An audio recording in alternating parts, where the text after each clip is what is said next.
अस्सलाम वालेकुम। आज 23 मार्च है और रमज़ानुल मुबारक का महीना शुरू हो गया है और अल्हम्दुलिल्लाह आज पहला रोज़ा है। और हम सबको अल्लाह का शुक्र करना चाहिए कि उसने हमें एक दफ़ा फिर ये मुक़द्दस महीना नसीब फरमाया। जिस तरह इस मुक़द्दस महीने में नेकियों का अजर बढ़ा दिया जाता है, इसी तरह इस माह में अल्लाह ना करे कोई गुनाह हो जाए तो उसकी सज़ा भी बहुत बढ़ जाती है। अल्लाह हम सबको इनसे बचाए रखे। बड़ी एहतियात करनी चाहिए।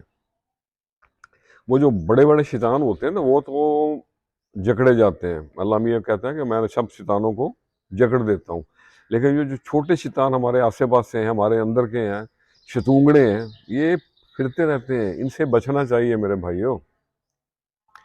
और इस मुकद्दस महीने में तबाह कुन सरगर्मियों से मुहतात रहें, जैसे कि गीबत करना, चुगली करना, झूठ बोलना, बेकार की गुफ्तगू करना, अखलाक से गिरे हुए टीवी और मुख्तलिफ किस्म के प्रोग्राम देखना, सोशल मीडिया जो कि आजकल बहुत आम है, सोशल मीडिया का फजूल इस्तेमाल, और इसके साथ साथ बिला मकसद बेकार किस्म की बहस से गुरेज करना, बदतमीजी से गुरेज करना। अच्छा, ये तो थी हमारी इखलाकी इकदार जिनका एहतियात रखना बहुत ज़रूरी है। लेकिन इसके साथ साथ रोज़े का एक और पहलू भी है, वो है हमारी जिस्मानी और सेहत का मसला। रमज़ान की आमद के साथ साथ सहर व अफ्तार का इंतज़ाम शुरू हो जाता है। ख़ास तौर पर इफ्तारी की पार्टियाँ हर घर में चलती हैं। और मेरे एक दोस्त ने पैगाम भेजा कि इस दफ़ा मेरा किसी सियासी पार्टी से तल्लुक़ नहीं है सिवाय इफ्तार पार्टी के। तो इफ्तार पार्टियाँ चलती हैं, अटेंड भी करनी चाहिए, करनी भी चाहिए, बरकत पड़ती है, लेकिन साथ साथ थोड़ा सा खाने पीने का ख्याल भी करना चाहिए। इफ्तार के वक्त ख़ास तौर पर तेल में और घी में तली हुई चीज़ों का बहुत एहतियात करें।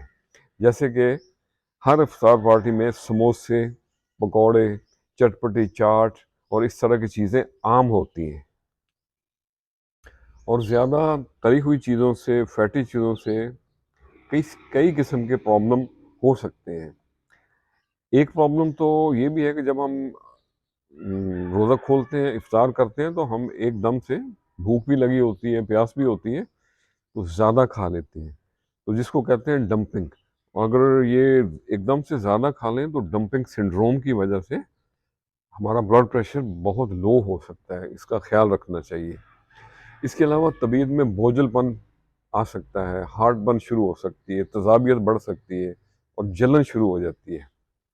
मैं जानता हूँ कि हम लोग इफ्तार के वक्त इन चीज़ों से बाज नहीं रह सकते, लेकिन मेरे भाइयों, मेरे अजीज़ों, मेरे प्यारों, मेरे बड़ों, मेरे छोटों, थोड़ा ख्याल रखें इत्दाल के साथ। इत्दाल के साथ बहुत ज़रूरी है। और इस तेज़ाबियत और जलन और हार्ट बर्न से बचने के लिए कोई तदबीर भी करनी चाहिए। आजकल मार्केट में तेज़ाबियत से बचने के लिए बहुत सी अद्वियात मिल सकती हैं।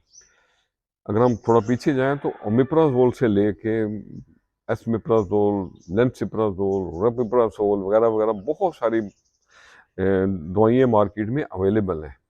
लेकिन मेरी प्रैक्टिस में जो मैं कभी कभार ख़ुद भी इस्तेमाल करता हूँ और अपने पेशेंट को भी देता हूँ, वो है डेक्सोलेंसिप्राज़ोल। बहुत अच्छी प्रोडक्ट है। ये कैप्सूल फॉर्म में 30 मिलीग्राम में या 60 मिलीग्राम में लिया जा सकता है, और ये जलन और तज़ाबियत वगैरह से आपको बचा सकता है। तो एहतियात करें, और मेरी दुआ है कि अल्लाह हम सब को रोज़े रखने की तौफीक दे, रोज़े और रमज़ान की इबादत को कबूल फरमाए। आमीन। खुश रहें और सबके साथ आसानियों का सबब बने। अस्सलामु अलैकुम।